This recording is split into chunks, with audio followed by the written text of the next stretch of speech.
Stop financing terrorism. Join Terror-Free Energy Coalition. Visit www.terrorfreeoil.org. Now, forget profiling. What if I told you that the next attack in America could come from a Muslim convert with blonde hair and blue eyes? Well, that's apparently the warning from my next guest, Robert Spencer, director of Jihad Watch. So that's what we have to worry about. Oh, certainly. In the first place, we know from experience already that there have been quite a few high-profile converts to Islam who've been involved in terrorist activities. We've seen Adam Gadon, who recently released a videotape introduced by Zawahiri himself and calling upon America to convert to Islam or else. And then we've had John Walker Lind, the Marin County Mujahid, who was found fighting with the Taliban against American troops in Afghanistan, the shoe bomber Richard Reed, the would-be dirty bomber Jose Padilla, many others who have been specifically targeted. Osama bin Laden himself has called upon white people in particular to convert to Islam and particularly to become suicide bombers because they will evade detection more easily, he thinks, than Arab Muslims. How successful have they been, Robert?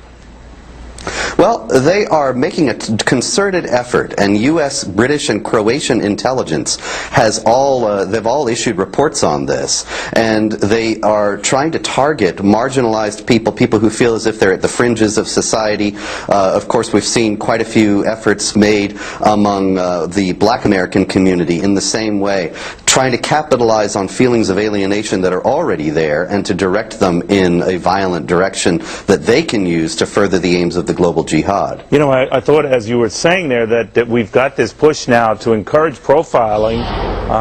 So obviously Al-Qaeda's plan, if true, would be just as we're immersed in that, we've got the blonde-haired, blue-eyed guy potentially blowing up the plane. Yeah, this is the problem of jihad is an ideological problem and not a racial one. And somebody of any race can hold to the jihad ideology that mandates the conversion or subjugation as inferiors of non-Muslims. But and that by violent means, of course. But of course, profiling is a useful tool. It's not a perfect tool, and this is precisely why. I'm wondering where all this goes, though. I mean, obviously the pattern here is to totally confuse us. But that depends on us either letting our guard down or getting deflected. Are we getting deflected? Yes. Are we letting our guard down? Oh, I think so, Neil, unfortunately. I think that the general refusal, even now more than 5 years after 9/11, to look at the ways in which jihad terrorists are being recruited in mosques and Islamic schools around the world, the refusal to consider the aspects of Islam that need to be reformed and need to be definitively rejected by moderate Muslim groups if they are indeed moderate. This is all a myopia on a grand scale that does deform public policy in this war on terror. But I guess you would need the appearance that many fair-skinned Americans, let's say, are joining this fight outside of a few rebel-rousers or those who are disaffected, you know, the Timothy McVeigh types.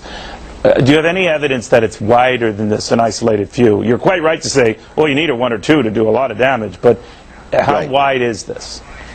Well, you know, saying you only need one or two to do a lot of damage is exactly what I was going to say. It's not a widespread problem at this point. I think we would still nevertheless be foolish to ignore it. There's also, I should note, been the same problem in Australia with some high-profile converts, Jack Jihad Thomas, David Hicks, and some others.